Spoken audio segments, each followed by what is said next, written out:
세계에서 가장 강력한 나라로 남으려면 바다를 포함한 모든 환경에서 힘을 발휘해야 합니다.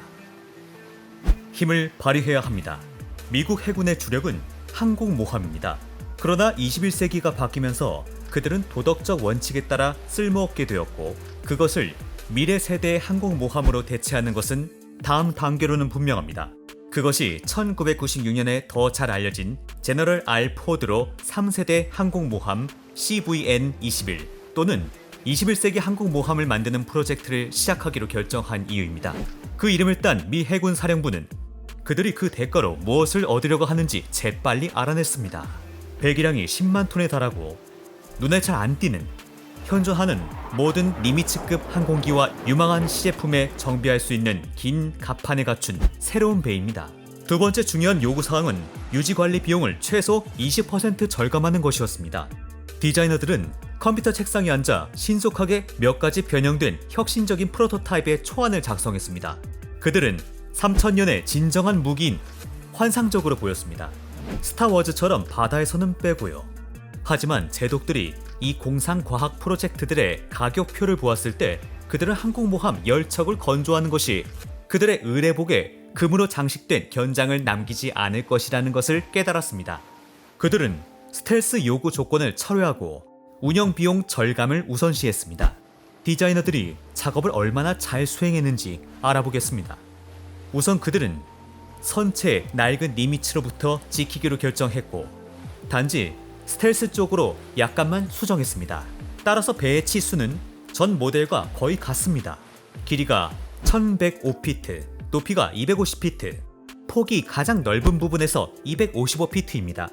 확실히 인구의 절반을 겁먹게 할 만큼요. 지휘실은 한미 쪽으로 더 가까이 이동했고, 함장교는 상부 구조물의 크기를 줄이기 위해 하부 갑판으로 이동했습니다. 선실과 다른 방들은 선체 안으로 들어가 있었고, 상부 구조물 자체는 더 뒤로 이동했습니다. 돛대는 레이더 펄스를 흡수하는 복합 재료로 만들어졌습니다. 물론 1105피트 높이의 선박을 보이지 않게 만들 수는 없습니다. 하지만 크루즈 미사일 레이더에서는 다른 호위함들과 구별할 수 없어 보였습니다. 그들이 어떤 표적을 타격할지 어떻게 알죠? 미사일에 카미카제를 넣을 수 있는 것도 아니잖아요. 둘째, 이 항공모함에는 두 개의 새로운 원자로 A1B가 장착되어 구형 선박에 비해 25% 더 많은 전기를 생산할 수 있습니다. 원자로는 추가 연료 없이 50년 동안 가동되도록 설계되어 있습니다. 이 두 개의 원자로는 10만 톤의 거물을 30노트 또는 시속 35마일로 가속시킬 수 있습니다. 제2차 세계대전에서 그것은 어뢰 정도의 속도였죠. 그리고 전투 모드에서만요. 세 번째, 배의 모든 과정이 최고 수준으로 자동화되었습니다. 승무원을 3분의 1로 줄일 수 있었습니다. 항공모함의 표준 구성은 2,500에서 2,700명의 승무원, 약 2,500명의 비행 갑판 승무원 및 70명의 지휘관으로 구성됩니다. 총 5,070에서 5,270명이에요. 제러드 R 포드는 반면에 4,660명만 탑승할 것입니다. 따라서 운영 비용 절감 목표의 20%가 달성되었습니다. 항공모함 한 척이 200억 달러를 사용하는 반세기 이상의 서비스를 고려하면 절감액은 무려 40억 달러에 달할 것입니다. 그리고 이 항공모함 10척의 절감액이 400억 달러에 달합니다. 400억 달러를 50년으로 나누면 연간 8억 달러, 즉 0.11%가 절감됩니다. 절감액에 관한 한 그다지 인상적이지 않습니다. 납세자의 돈을 챙긴다고 해서 군의 등을 두들겨주고 싶지는 않군요. 사실 전혀 절감액이 있을지 의문입니다. 스포일러 경고, 없을 것입니다. 하지만 우리는 곧 알게 될 거예요. 하지만 우선 그 영향의 측면에서 우리는 어디에서 끝났나요? 결국 항공모함은 군함이고 핵심은 그것의 효율입니다. 이 항공모함은 확장된 갑판 덕분에 F-35C 전투기, F-18E/F 슈퍼 호넷 전투기, E-2D 첨단 호크아이, AWACS 항공기 및 MH-60RS 다임무 헬리콥터를 포함하여 최대 90대의 항공기를 수송할 수 있습니다. 무인 전투기는 포함되지 않습니다.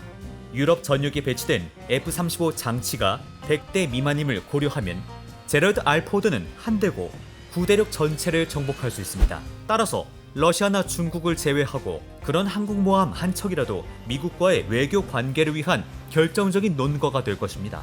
더욱 인상적인 것은 시간의 단위당 이륙 횟수인 항공기 발사율이 니미츠보다 신형 항공모함에서 15% 더 높다는 점입니다.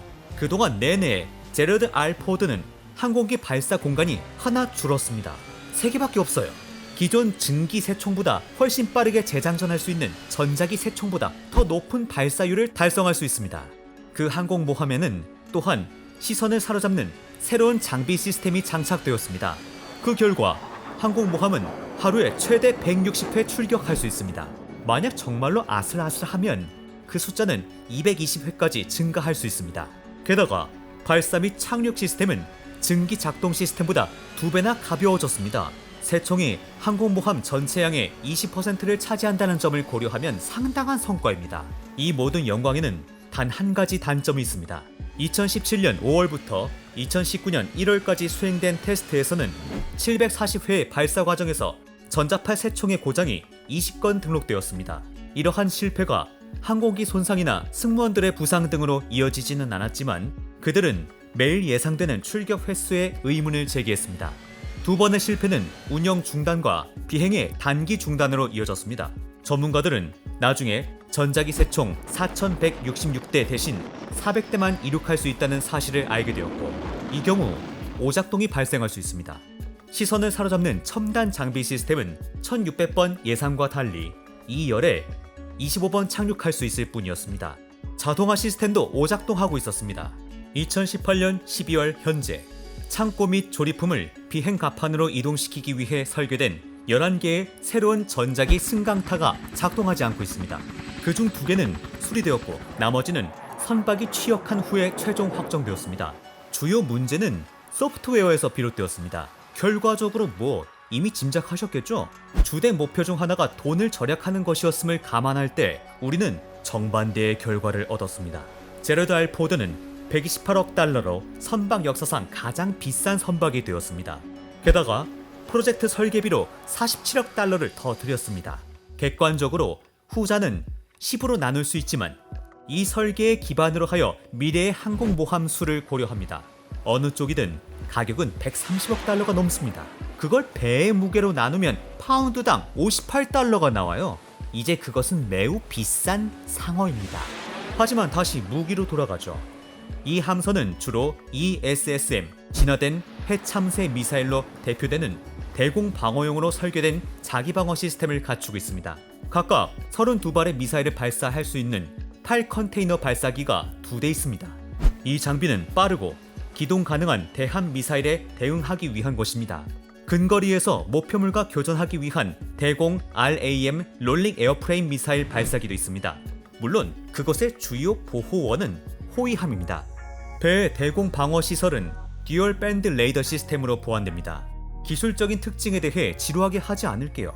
이 시스템은 또 다른 미국 해군의 불가사의한 신세대 미사일 구축함 DDG-1000 줌와트에도 설치되어 있는 것만 주목하세요.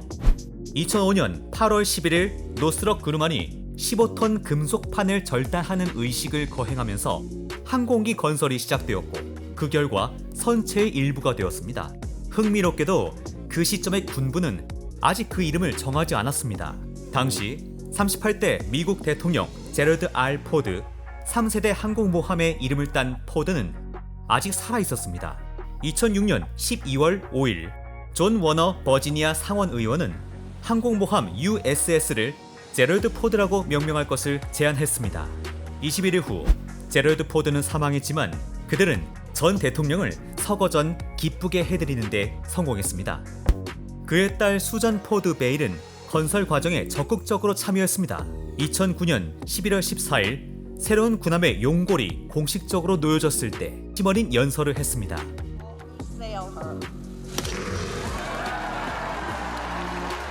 그리고 2013년 11월 9일 배가 진수할 때 그녀는 샴페인병을 뱃머리에 깨뜨려 세례명을 지었습니다. 선박 준비율이 70%에 불과했지만 이 때문에 2017년 5월 31일에야 공식적으로 미국 해군에 입항했습니다. 이 등급의 다음 항공모함은 존 F 케네디입니다. 그리고 2024년에 임명될 예정입니다. 10번째이자 마지막 배는 먼 2058년으로 예정되어 있습니다. 그렇다면 미국 해군은 이 현대적이고 인상적인 군대를 어떻게 활용할까요? 제러드 포드는 임무 수행 당시부터 어떤 행동에도 참여하지 않았습니다. 그 배는 시스템을 테스트하고 문제를 계속 고치고 있습니다. 공동 훈련에 대한 이용 가능한 정보가 없습니다. 얼마 전인 2021년 6월 일부 이미지가 네트워크에서 나타났는데요. 여기서 항공모함은 선박 바로 근처에서 강력한 수중 폭발로 시험되고 있습니다. 그것은 큰 충격 후에 선내 컴퓨터에서 원자로에 이르기까지 항공모함의 모든 시스템을 대규모로 시험하는 전체 선박 충격 시험이었습니다. 시험 전에 특별한 시험 장비가 배에 설치되었습니다. 이 이벤트는 복원력을 테스트하는 것뿐만 아니라 잠재적인 손상 제거에 대한 승무원의 능력도 테스트하고 있었습니다. 최초의 수중 폭발은 6월 18일 플로리다 해안에서 행해졌습니다. 그 결과 발생한 충격은 규모 3.9의 지진으로 측정되었습니다. 모두 합치면 3번의 폭발이 있을 겁니다. 주목해야 하는 것은 현재까지 첫 번째 전체 선박 충격 시험 결과에 대한 정보는 없습니다. 간단히 말해 현재로서는 가장 비싸고 이상적으로 전투 효율이 높은 미국 항공모함이 바다를 항해하면서 자동 시스템의 결함을 해결하고 공장 문제를 해결합니다. 그 배에는 아직 승무원이 없고 무기도 없습니다. 이번 연습에 대한 정보가 없습니다. 10만 톤의 제럴드 R 포드의 마지막 운항은 여기 있습니다. 그 전작인 니미츠는 미국의 반값의 비용이 들었습니다. 동시에 성공적인 출격 횟수로 측정한 전투 효율의 상승은 30%에 불과합니다. 그리고 하루에 220회 출격할 수 있을 때 모든 시스템에 최대 부하를 가하더라도 전투 효율은 2배로 높아질 수 없습니다. 니미츠는 하루에 120회 출격할 수 있으며 이는 제러드 포드의 목표 숫자가 240회라는 것을 의미합니다. 그리고 그것은 이론적으로도 가능하지 않습니다. 이 3세대 항공기에 대해 어떻게 생각하시는지 알고 싶습니다. 향후 투자뿐만 아니라 이미 사용된 자금에 대해 타당함을 보여줍니까? 아니면 돈을 좀 더 현명하게 쓸 수 있을까요? 아래에 댓글 달아주세요.